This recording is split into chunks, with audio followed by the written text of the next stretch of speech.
আজকে আমি করে দেখাবো দুধ চিতই পিঠা। এটা আমাদের দেশে ভিজানো পিঠা নামেই পরিচিত। এই পিঠাটা পারফেক্ট কিভাবে তৈরি করে ভেজানো যায় আমি আজকে এটারই A to Z টিপস আপনাদেরকে দেব। তো পিঠাটা রেডি করার পরে আমার এতটাই পারফেক্ট তুলতুলে হয়েছে যে আপনাদের সাথে শেয়ার করে দিলাম। মোস্ট ডেইলি কুকিংয়ে আপনাদেরকে স্বাগতম। আসসালামু আলাইকুম। আপনারা সবাই কেমন আছেন? আল্লাহ তাআলার অশেষ রহমতে আমি বাসার সবাইকে নিয়ে ভালো আছি। বিসমিল্লাহির রহমানির রহিম। তো আমার চ্যানেলটা যদি আপনাদের ভালো লেগে থাকে অবশ্যই লাইক কমেন্টস করে সাবস্ক্রাইব করে দিবেন, বেল বাটন বাজিয়ে দিবেন যেন আমার ভিডিও নোটিফিকেশন আপনাদের কাছে সর্বপ্রথম চলে যায়। নতুনদেরকেও আমি কথা বলছি যে আমার চ্যানেলটা অবশ্যই সাবস্ক্রাইব করে দিবেন, বেল বাটন বাজিয়ে রাখবেন। তো আসলে আমরা মূল রেসিপিতে চলে যাই। প্রথমে আমি চাল নিয়েছি, এখানে আমি 300 গ্রামের মতো চাল নিয়েছি। এটা আমি সারা রাত পানিতে ভিজিয়ে রেখেছি। এখন আমি কি করব, এটা লবণ আর কুসুম কুসুম পানি দিয়ে এটা আমি ব্লেন্ড করে নেব। আমি ব্লেন্ড করে নিয়েছি। আমি এটা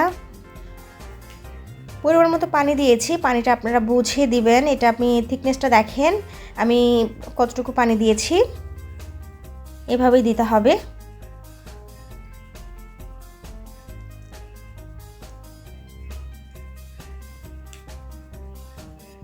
এখন আমি এটা একটু ভালো মতো নেড়ে চেড়ে মিক্সড করে নেব। চুলায় আমি এখন একটি মাটির খোড়া বসিয়ে দেব। আমি মাটির হাঁড়িতে এটা আজকে করছি।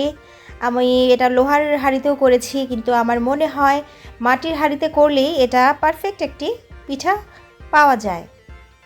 তা আমি এখন এখানে ডাবুর চামচ দিয়ে 1.5 চামচ করে এই খমিরটা দিয়ে দিচ্ছি। দুধ থেকে 1 থেকে 2 মিনিট সময় লাগে আমার এক একটা পিঠা হতে।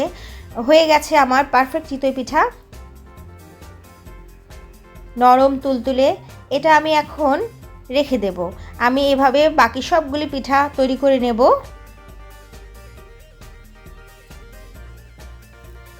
এটা আমরা এমনিও খেতে পারি, আবার এটা আমি ভিজাবো আজকে। তো আমি এখানে 2 কেজি দুধ আমি জাল করে 1 কেজি পরিমাণ, 1 কেজির থেকে একটু বেশি হবে, আমি জাল করে নিয়েছি। পিঠাগুলি আমি এখন দুধের মধ্যে ছেড়ে দেব।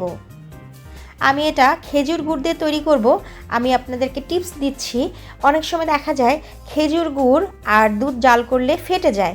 এই জন্য আমি এটা আজকে দুধের মধ্যে ভিজিয়ে দিচ্ছি। পরে আমি গুড় যেটা সেটা আমি মিক্স করব কিভাবে সেটারই আমি টিপস আজকে দেব।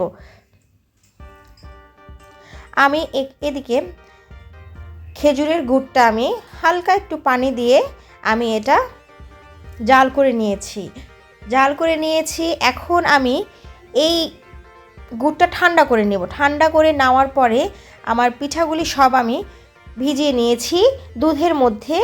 এখন আমি এই যে গুড়টা যেটা করেছি এটা আমি ওই দুধের মধ্যে আমি দিয়ে দেব।